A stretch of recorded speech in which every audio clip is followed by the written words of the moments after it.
The attic creaked with the weight of memories. Mara no longer cried. Dolls couldn't. But inside the silence of her stillness, something grew. Hate. Not the loud, fiery kind, but the kind that chills, calcifies, and waits. She remembered her brother's eyes before they dulled. She remembered her own heartbeat before it became a wind-up ticking lie. One night, the dollmaker stood over her. "You're my finest creation," he whispered. "Even better than your mother." Her fingers twitched. That was the spark. She began to move in secret, rewinding her joint slowly. Each night, she whispered a piece of a name into her brother's porcelain ear. Eli. At first, he didn't move. Then, a blink.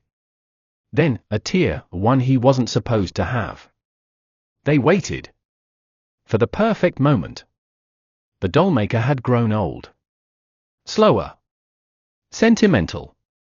He left the attic door open. Once. That was enough. They descended the stairs together, the first time in years. Their tiny clockwork limbs clicking in unison. They passed the cabinet of eyes. The jars of joy. The furnace that still smelled of innocence burned away. And then they reached the front door.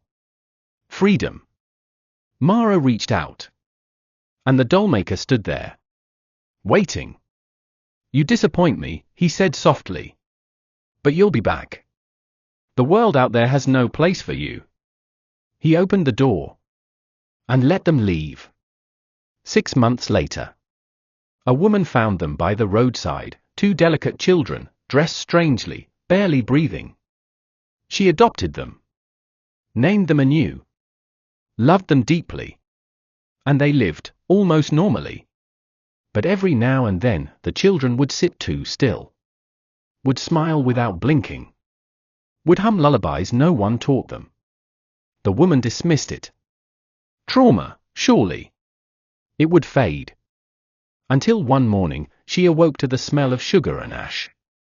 She walked into the kitchen and found the oven on.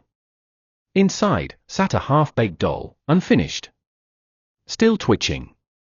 With her face. The children sat at the table, emotionless. Mara turned to her. "She tried to fix us." Eli nodded. "We're not broken."